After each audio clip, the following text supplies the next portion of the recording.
Greetings fencers, I am Orlando and I welcome you to Knightly Arts. Today we will start talking about the first master strike of the German tradition of fencing, the Zornhau. Now before we even begin, let's make it clear that there's so many interpretations of the Zornhau that it's impossible to cover every single opinion. I'll give you my own. Now, the Zornhau is conceptually very similar to a Oberhau because they're both strikes from above.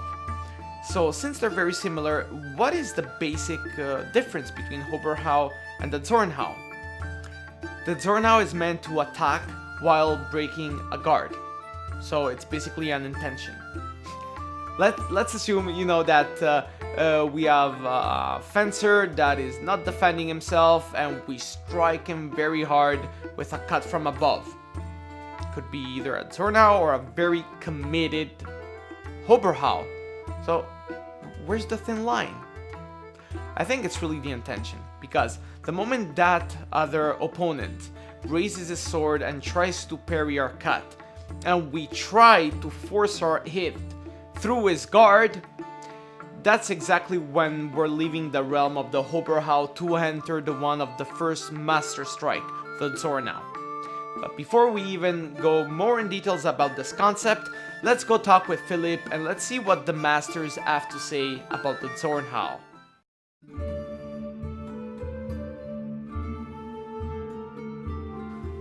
Hi, this is Phil from Knightly Arts, and today we're gonna talk about one of the master strikes, the Zornhau, or the Raff Cut. What is important to remember about any master strike is that, first of all, it's an attack, so if your opponent does nothing, it should still land a hit. And you have to time it properly, mostly during your opponent's moves, so you can break them. A well-executed master strike will both protect you and threaten or strike your opponent. The Raffle strike, or the Raff Cut, is the simplest master strike to execute, as it is a simple Oberhau. In the words of Master Jude Lev, when he hews to your right side to the head, then hew forcefully without any parrying. Likewise from above on your right side, over his sword, and then let your point shoot through to his face or breast. The hit in itself is very simple, but there are many interpretations out there. Mine includes a step to the right when you do the strike, so it's easier to displace your opponent's sword and hew over it. It is a very simple yet efficient strike that will either move your opponent out of the way or force him to move out of the center line and give you an opportunity to strike to any other opening.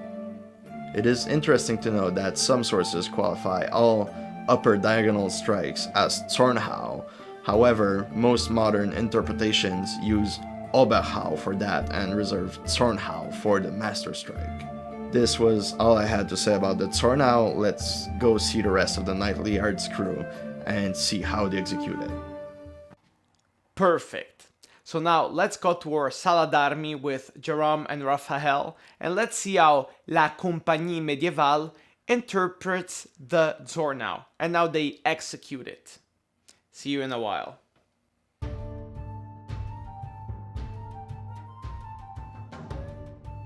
Hi, I'm Jerome. Hi, I'm Raphael from La Compagnie Medievale. Today we will talk of the first of the 5 master cuts which are within the German fencing tradition for long sword. So this is called a Zornhau, so the Raff Cut. The point in the Zornhau, as per Lev, the old master Lev was describing it, is no more than a vulgar peasant cut. The point is really to take the place and retake the line of attack of the opponent during one of his own attack. So, Raph, we will demonstrate that to you. So as Jerome strikes at me with his Oberhau, I move on the side to create a new line for my sword to take the center. And I put my sword in between myself and his blade, threatening his face with my point. I want my arms to be outstretched when I reach his sword, so I can control his blade, and keep myself safe.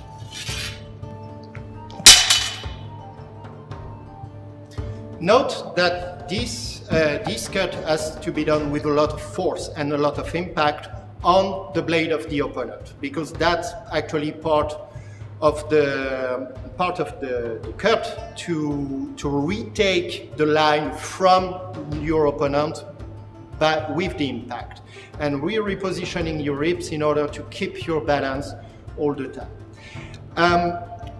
Coming from us, right-handed, it's a lot more easy to do it from the right side. You can also try to execute it from the left, but that's not as concluding. So I will attack you from left.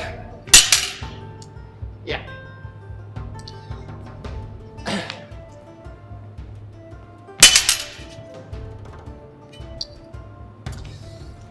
Note that the Zornhau does have a lot of different interpretations. This one is the one we are using most commonly here in La Compagnie Medievale. In the school where I began, actually that was a totally different interpretation. And you on the net, you will be able to see also quite a lot of different interpretation of this track. But the most important here is that the Zornhau can be used for more or less every last-minute situation. You don't know what to do, you can always try a Zornhau that may work. So, just to take another example from a Unterhau, you can also take it. It will be a bit more weaker and not as interesting, but you can. Same thing if Raf goes into the full guard. I can use a Zornhau in order to block him to do anything else. So we do it like that, and after I can do something else. So today we talk about the Zornhau and a few of the different variations about it. Note that it's not everyone's interpretation of it. Some go straight for the head when they strike, some want the sword to be in between them and threaten the face with the point. Do what you can to make it work. Thank you for listening, and see you next time. Perfect. So, in conclusion, we are aware that there are so many interpretations of the Zornhau. Everybody believes they're right, and maybe they even are. My personal point of view is that the Zornhau is very similar to a Hoberhau. The difference is the intention. What do I mean by that? Simply, I'm attacking from above. I'm trying to cut from above with commitment. What am I trying to do? Am I just trying to hit the target, or am I trying to force my way in when I see a guard? That is what I believe the difference between one and the other when we go down to the core. So I might be wrong. There might be so many other interpretations. Usually I tend to listen to people who have demonstrated they're good fighters and they know what they talk about. So please leave comments and please leave videos, like we can see it, we can discuss it, and it's always amazing for us to be in contact with other point of views and even question ourselves. So thank you for being with us up until now. See you in the next episode, and alla pugna.